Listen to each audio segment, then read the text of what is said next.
Hey guys, welcome back to another installment of The Theorist with your host, JC 67. I also go by Vanity Pride, so I might start using that from now on. I just want to give a heads up so we don't confuse people. So today, I'm going to do a live reaction to Season 2, Episode 262 of Tower of God.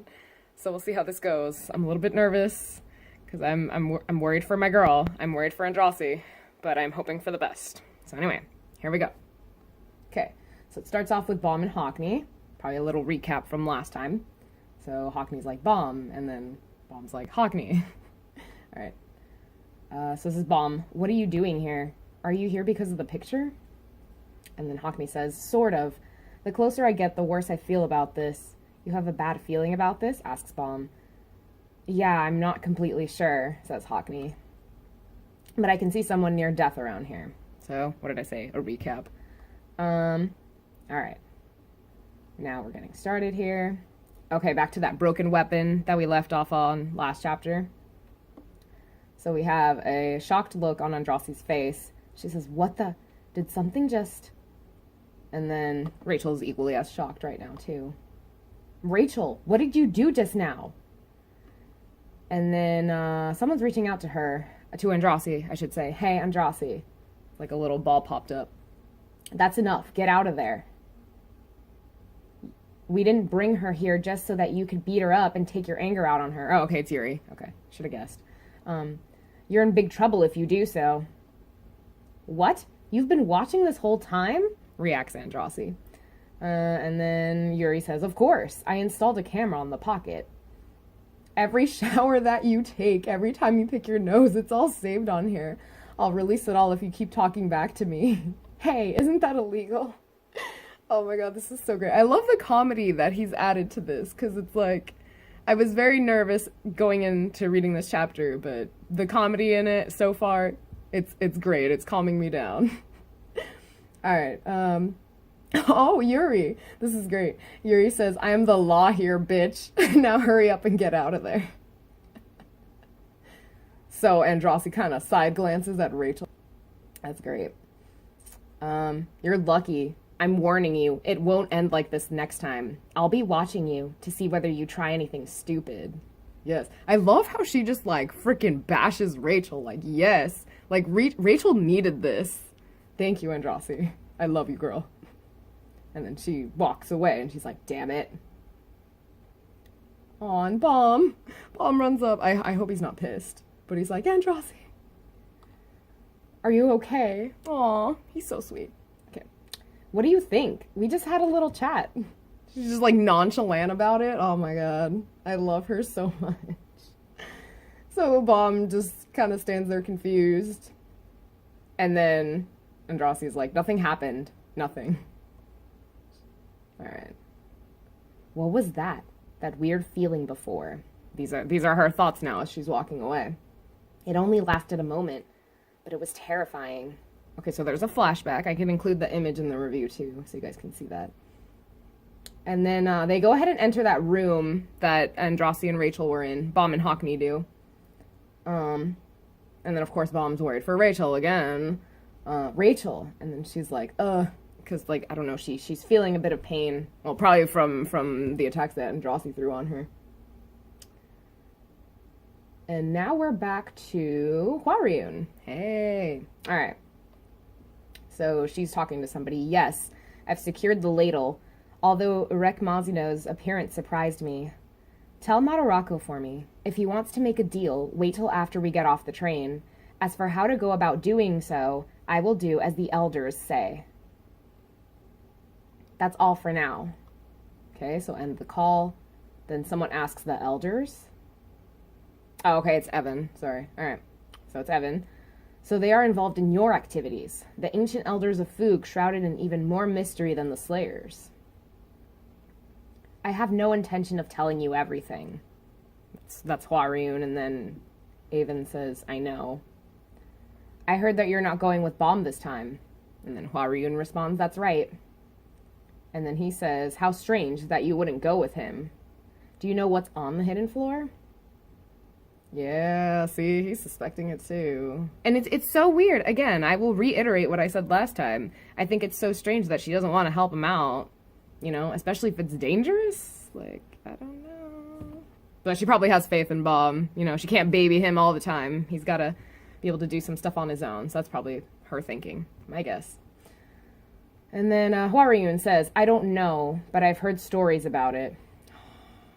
Okay, I'm going to share this funny meme in my review, okay? But basically, it's this monkey. It's so great. So great. You guys will love it. All right, now back to where we left off here. That there's the evil sleeping that Zahard left there after becoming a god. All right, so now we jump to the next day. So, in this image, we see Yuri and Drossi looking fashionable as ever. Rachel, who's sitting atop her lighthouse. And then we have Kun and Bomb, of course. And it says, 2 o'clock in the afternoon, the hall in front of the sleeping car. So Rachel is kind of pensive right now. And Drossi looks kind of annoyed because she's like, And then we come to Bomb and Kun. So Bomb first. I wonder how many people will come. Kun responds, I'm not sure. My speech might have scared them off yesterday. Plus, there's no reason for Sachi or Baro to help us anymore. Hockney might come because of his picture. Well, just assume that we'll go by ourselves if no one comes, and don't worry too much about it. Right. I mean, the less people, the better, I guess, because, you know, since Bomb is always, like, such a stickler about, you know, saving his friends and making sure no one dies, I mean, the team that they have right now is strong enough, in my opinion, and hey, girl power, because there's, like, 3 girls there. Anyway, let's continue on. First, you told us to gather here, and now you're planning on running off by yourselves again? Take us with you. Oh, okay, so 5 more people showed up. So, Boro and Sachi, Hockney, oh, okay, this is that little girl. Okay, I saw, like, just a pig, and I was like, what the heck? So, yeah, the girl in, like, the pig costume, I think she's the one that sleeps a lot, too, right? And then, the girl with the yellow coat. I like that coat. Alright. So then someone reacts and is like, you guys. Oh, okay, it's probably Bomb, because he's running up to them now. Sachi, Baro, Hockney, Candy, you all came. Oh, okay, so yellow coat girl is Candy. Well, if there's anywhere worth seeing on the train, I want to tag along too. Why? Am I just Candy? Slurp. Plus, you guys have been helping me with the test so far. Alright, so now we go to Sachi. I have a general idea of where we're going, so don't worry, Bomb. Hey, what about me? That's Baro, and then Bomb reacts with, ah, thank you. Oh, his face is so cute. Alright, and then frickin' bitter-ass Rachel is still sitting on her light box. She hasn't, like, moved from it. So, shall we get going? I wonder what kind of tough opponents we'll run into this time. Those irritating idiots. Damn! This girl, dude, like, she always has, like, the best, like, artwork done for her, though. I mean, look at this picture. So rad. Alright. So then Hockney... Oh, okay, he's gazing at Rachel, and he's just kind of surprised, I guess. He has a question mark floating above his head. Alright, so now we're 4 hours later into this chapter, and we're at the hall leading to the room of time past. What's up with this hall? I've never seen anywhere like this before. This place seems fishy. We had better be careful. There are a few special routes on the train where boss-level guardians and minions appear. So the last little bit that I just read was Boro. I don't know who was talking before. Probably several people.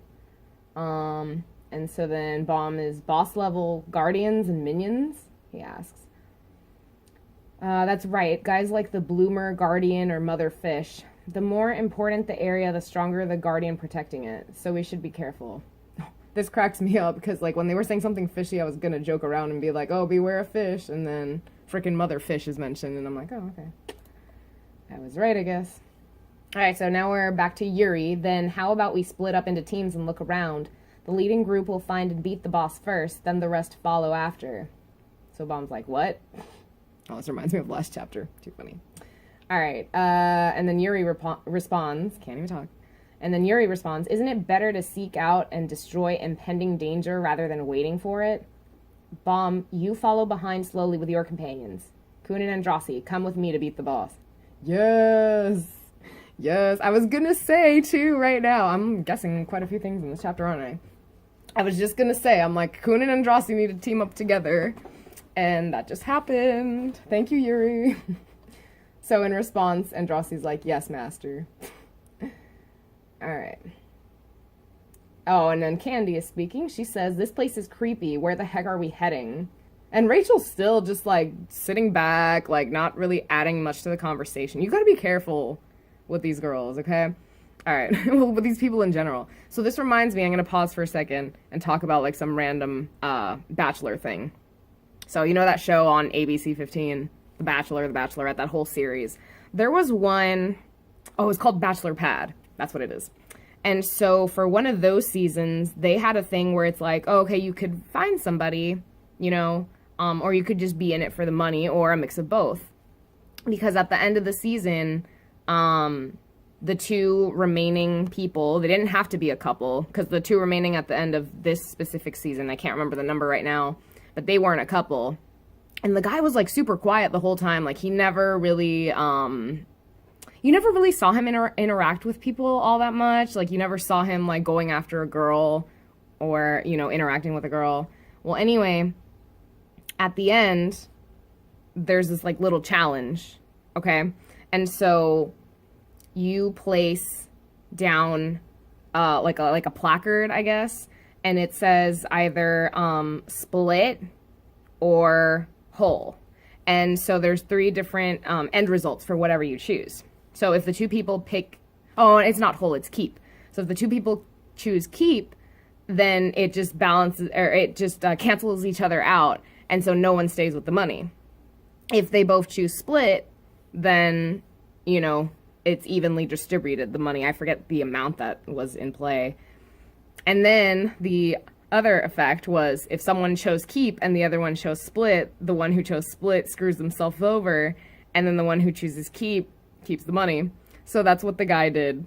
He kept the money. And, like, the two had talked beforehand. They're kind of like, oh, yeah, like, let's just split the money and, you know, call it even. But he just pulled that move, and I was like, dude, like, you go, I guess. Like, I don't know. It was kind of bad. Like, I felt bad for the girl. But, like, the guy, I'm like, he knows what he's doing. Like, you know, he wasn't causing any drama throughout the whole season. And then he just does that, and it's just like, you won. Good for you, man. All right. So anyway, I don't mean to bore you with my Bachelor talk, but we'll go ahead and come back to the chapter here. So she's still sitting around, Rachel. There are, like, some faces. You see those shadow things here? It's very interesting. She senses that. Oh, okay, it's that bird monster. It's kind of creepy. Of course. Boro shouts out, monsters! They're coming at us from every direction. Okay, so now they show Bomb. He's kind of taking in all that's happening. Probably worried about Rachel, because he's probably the one thinking Rachel right now. There's a scream, probably from Rachel. Rachel, activate your power, dude. Like, alright, wait. She's doing it. Okay.